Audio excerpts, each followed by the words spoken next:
Sup gang? Before we get into it properly gang, please don't forget to like and subscribe and smack that bell. Now let's get into it.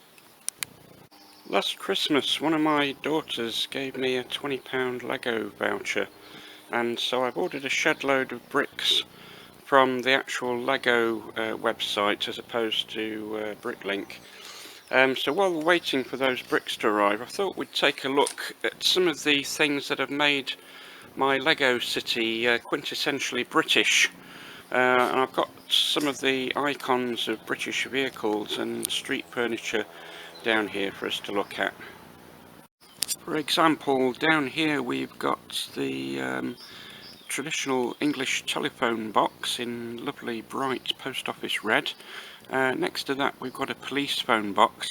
Now both of these items no longer appear on British streets because obviously mobile phones and so on have kind of outpaced them really. But I put them in my town because it's set in sort of the 1950s basically, so we've got all the old-fashioned stuff there.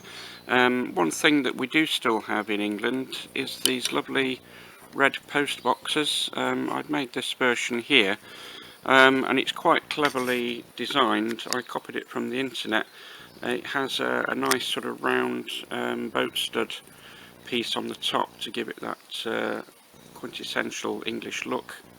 And if we take the top off it, you can see there's a sort of cross-shaped kind of black piece in there which enables us to put the top part on upside down, so we managed to get this nice smooth piece on the top.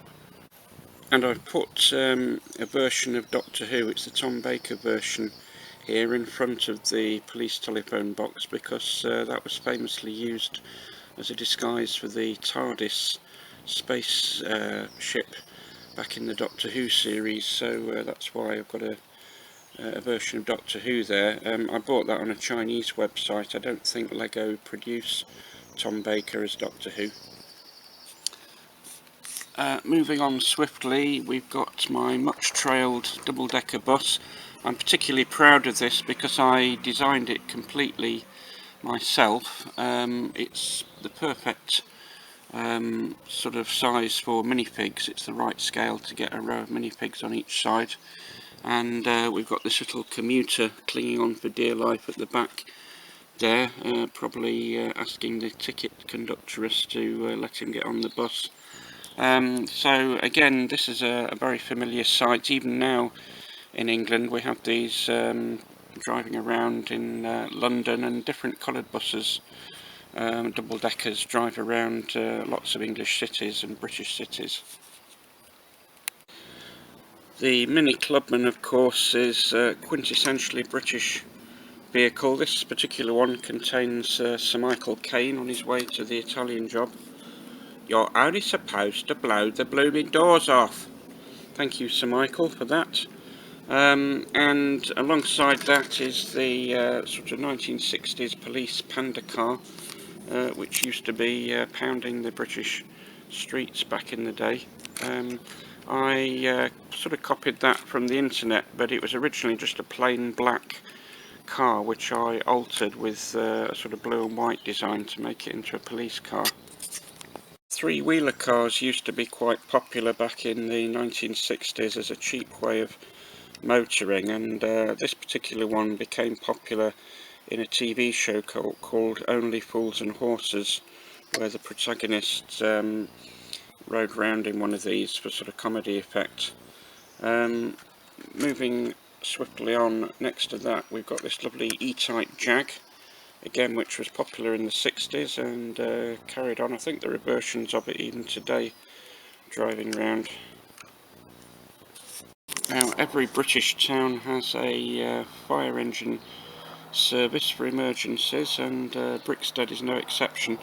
These two vehicles are based on the old Dennis fire engine vehicles from the 1950s and 60s.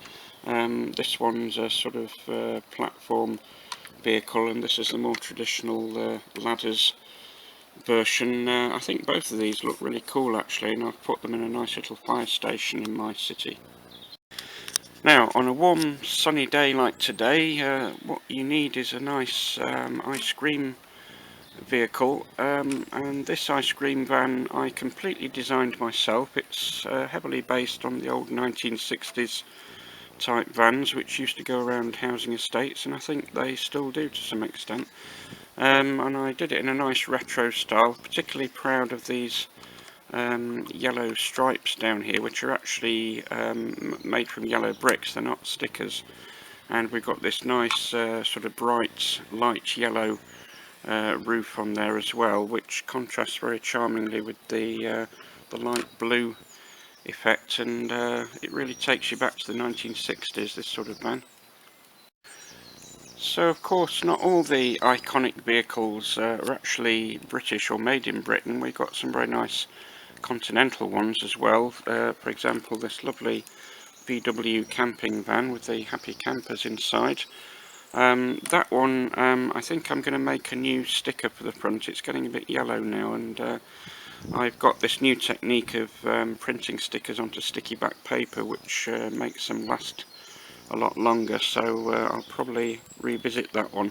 And just here we've got the lovely French 2CV with the little Frenchman inside, wearing his beret and carrying a baguette on his way back from the boulangerie.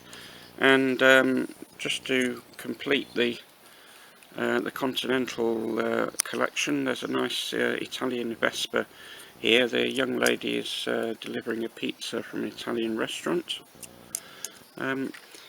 And finally, I often revisit models to see if I can improve them if I see something on the internet. And one of the examples was this nice Fiat 500 vehicle. I more or less designed it myself, with the bonnet made from this sort of curved wedge-shaped.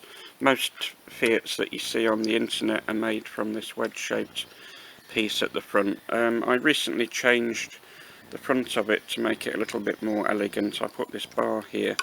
But the other day I saw this much nicer version on Rebrickable, where they've tweaked the front part of the car a little bit and made it much more like a Fiat. The instructions are quite expensive. They're just shy of $7, but I decided to buy the instructions and have a go at making this one. Not least because I like the way that they've done the frontage, and it's also in a different colour in red. So what I'm going to do is cannibalise this existing car to get the parts and rebuild it as a white coloured version, but I will build the red version as well. And I've got 90% of the pieces already, but I'll just send off for the extra pieces from Bricklink for that one. I think it's worth revisiting vehicles sometimes. For example, the Mini Clubman, which I originally copied from a Speed Champions set. Someone on Rebrickable actually did a better version of it, where you get this nice sort of silvery coloured bit at the front for the sort of engine grille there, which looked really nice.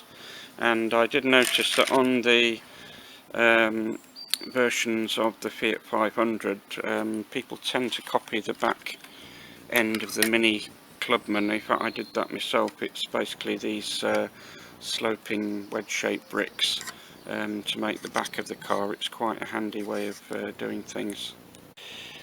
Well, I hope you enjoyed that trip down memory lane, folks. So that's the end of the show, and I'll say live long and prosper. Don't forget to smack that bell and like and subscribe, and I'll see you all next time.